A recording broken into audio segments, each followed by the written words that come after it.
Multiculturalism is in the spotlight at the moment, especially with the federal parliament conducting an inquiry and asking for submissions by the 8th of April.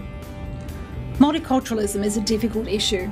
As soon as you start questioning multiculturalism as a policy, or talking about immigration or illegal immigrants arriving by boat, it's very easy to be labelled as a racist. However, it's not racist to ask questions about these matters, because as Australians, we need to know what they mean and how it affects us as a country. We welcome migrants to Australia. After all, most of us came to Australia as migrants from one nation or another. Prior to the Second World War, most migrants to Australia came from Britain or from Europe, and following the war, many people came from Southern Europe, from Italy or from Greece. At that time, we encouraged migrants, people coming into Australia, to assimilate, to integrate into Australia, and to adopt an Australian way of life.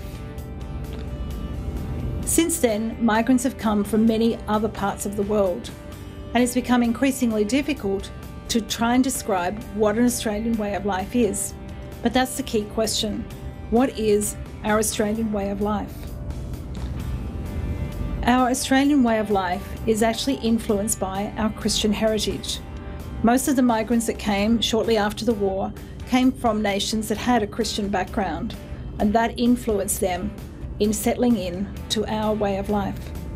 Australia itself has had a Christian heritage based on the Bible, with the Magna Carta and the Bill of Rights from England influencing both our law and our legislation. That raises the question, what is our Australian way of life, or our culture? Is it determined by our ethnic background, or the food that we eat, the language we speak, or the clothes we wear? No, the important feature that really determines our nation is our worldview and religion. These are matters that go across ethnic backgrounds, because we can have people who are Christians and of another religion all coming from the same ethnic background. In Australia, we have a Christian heritage formed from Britain with the Magna Carta, the Bill of Rights and other legislation forming the basis of our culture and our legislation here in this nation. We don't have the Hindu idea of caste system where we have untouchables and the higher castes.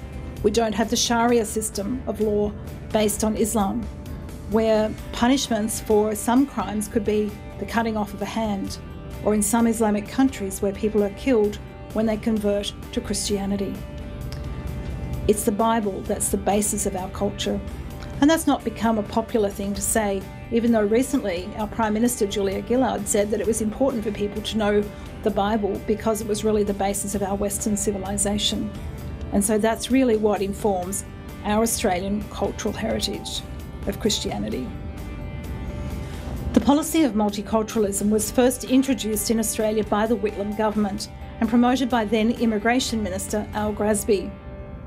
Following that, it was further developed by Malcolm Fraser as a Liberal government, and then developed much more by Bob Hawke and Paul Keating. When John Howard became the Prime Minister, he removed the word multiculturalism from the Department of Immigration's name, instead replacing it with the word citizenship, which fairly represents what we expect people to do, to integrate, to become part of our nation, to be Australian. When Kevin Rudd became Prime Minister, he reintroduced the name multiculturalism as part of the title of a parliamentary secretary. When Julia Gillard became Prime Minister, she removed the term in September 2010. However, there were many protests from various ethnic groups that the word multiculturalism had disappeared. And so in February this year, she reintroduced the term into the title of a parliamentary secretary. That's when this inquiry into multiculturalism was set up. One really significant thing happened last weekend. Prominent journalist Greg Sheridan from The Australian wrote an article called "How I Lost Faith in Multiculturalism." In that article he says, "Whereas once I wholeheartedly supported multiculturalism, I now think it's a failure and the word should be abandoned. Australian society and government were mostly doing this until Immigration Minister Chris Bowen's speech on the 16th of February.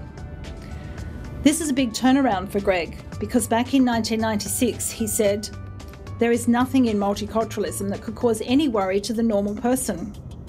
He said multiculturalism officially promotes an overriding loyalty to Australia, respect for other people's rights and Australian law, recognition of people's cultural origins, respect for diversity, the need to make maximum economic use of the skills that people bring to Australia, and equity in access to government services.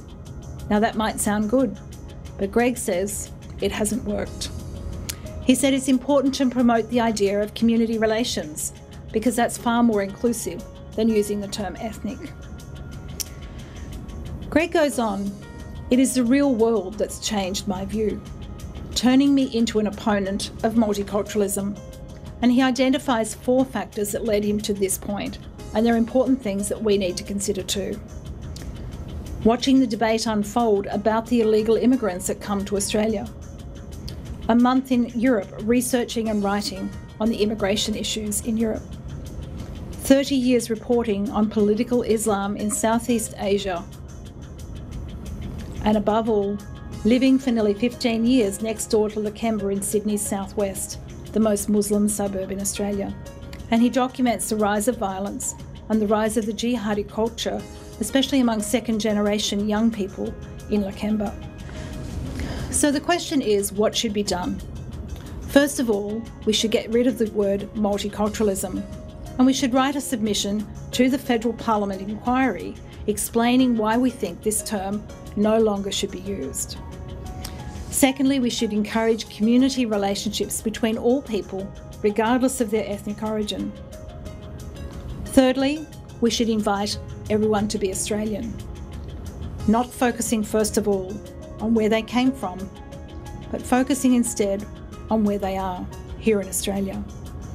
And most importantly, we should be encouraging and promoting our Christian heritage, because it's our Christian heritage and the principles laid out by Jesus in the Bible that really promote a just society for all.